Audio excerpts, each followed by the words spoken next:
சதவீதம் வாக்கானது இந்த துறையூர் தொகுதியில் பதிவாகி இருக்கிறது. குறைந்தபட்சமாக பார்க்கணும் அப்படின்னு சொன்னீங்கன்னா நகர பகுதிகளில் குறிப்பாக திருச்சி கிழக்கு மற்றும் திருச்சி மேற்கு பகுதிகளில் மிக குறைந்த அளவு பதிவாகி இருக்கிறது. குறிப்பாக திருச்சி கிழக்கில் பார்த்தீங்கன்னா 17.72%, திருச்சி மேற்கு தொகுதியில் 17.83% தான் பதிவாகி இருக்கிறத பார்க்க முடிகிறது. ஒட்டுமொத்தமாக டெல்டா மாவட்டங்களை நம்ம பார்க்கிறோம் அப்படின்னா கரூர் தொகுதியில் அதிகபட்சமாக 18.78% வாக்குகள் அதிகபட்சமாக கரூர் தொகுதியில் தான் பதிவாகி இருக்கிறது.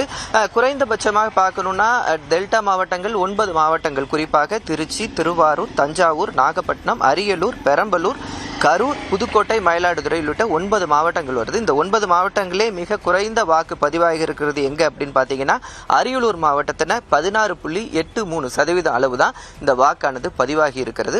அதிகபட்சமாக 18% வரை இந்த 2 மணி நேரத்தில் 18% வரை வாக்குகள் பதிவாகி இருந்தது.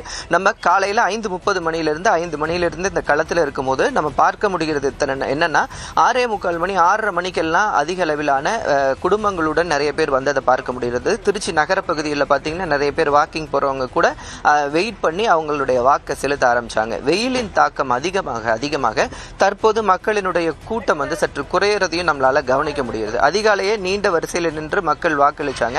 ஆனால் தற்போது அந்த கூட்டமானது வெயிலின் தாக்கம் அதிகமாக சற்று குறையதை பார்க்க முடிகிறது.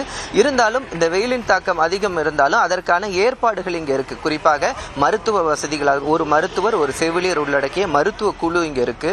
முக்கியமான இடங்கள்ல 108 ஆம்புலன்ஸ் வசதிகள் செய்யப்பட்டிருக்கிறது. தண்ணீர் வசதிகள், பந்தல் அமைக்கப்பட்டிருக்கு மற்றும் அமர்வதற்கான சேர்கள் போன்றவை இடம்பெற்றிருக்கின்றன. ஃபேன் வசதியும் சில இடங்களில் ஏற்பாடு செய்யப்பட்டிருக்கு. அதனால வெயிலின் தாக்கம் அதிகமாக இருந்தாலும் இந்த பகுதியில் வாக்கு செலுத்தக்கூடிய பகுதியில் அதற்கான முன்னேற்பாடு பணிகளும் தீவிரமடைஞ்சிருக்கு. அடுத்தடுத்த இன்னும் மதிய நேரத்தில் இன்னும் இந்த வாக்குப்பதிவின் அளவு அதிகமாகும் என்பதுதான் எதிர்பார்க்கப்படுகிறது. தற்போதைய கள விவரங்களுக்கு நன்றி ரகுபரன். களத்திலிருந்தும் என்ன நிலவரம் என்பதை நாம் தொடர்ந்து பார்த்து வருகிறோம். விருந்தினர்களும் நம்மோடு இணைந்திருக்கிறார்கள்.